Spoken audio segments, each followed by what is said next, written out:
Our oceans are facing huge challenges from climate change, coastal urbanisation, human pressures, resource extraction, all of these happening simultaneously in our coastal seas and our open oceans.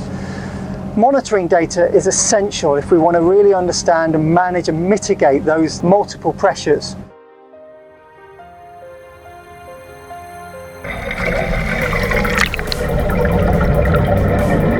Western Channel Observatory represents one of the most integrated and studied areas of marine real estate there is on the planet.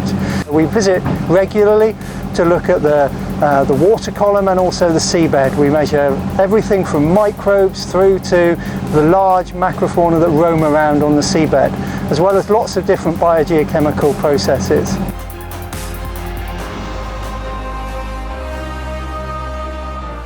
By bringing together lots of different parameters in one place, we're able to explore those relationships between different parts of the ecosystem to really understand what the trade-offs are and how the ecosystem as a whole is responding to some of these great challenges such as climate change. The more data we get, the more of a challenge it becomes to analyse it quickly and also bring it together to make sense. Artificial intelligence and machine learning gives us opportunities to bring huge amounts of data together, not just the data that we gather from samples collected here, but also from satellite images, and also the data generated by complex ecosystem models that we've developed to understand not only how the system works now, but long into the future. The key move for us is to embrace automation. So things like automated surface vehicles that can come out here when we can't. Data buoys that we leave out here the whole time, profiling the water column. Also new techniques such as eDNA, where we can examine the molecules that float around in the ocean to give us an insight into biodiversity. All of these new opportunities and techniques will bolster the information and knowledge that we have about marine ecosystems in general.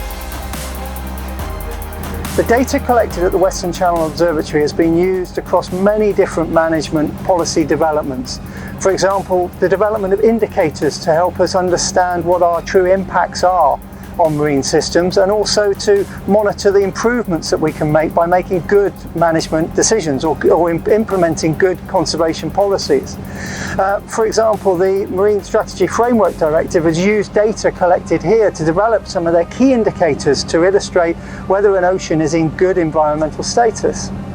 We've also been collecting data on long-term changes in ocean acidification, which contributes to the UK's contribution to strategic development goal measurements of marine acidity.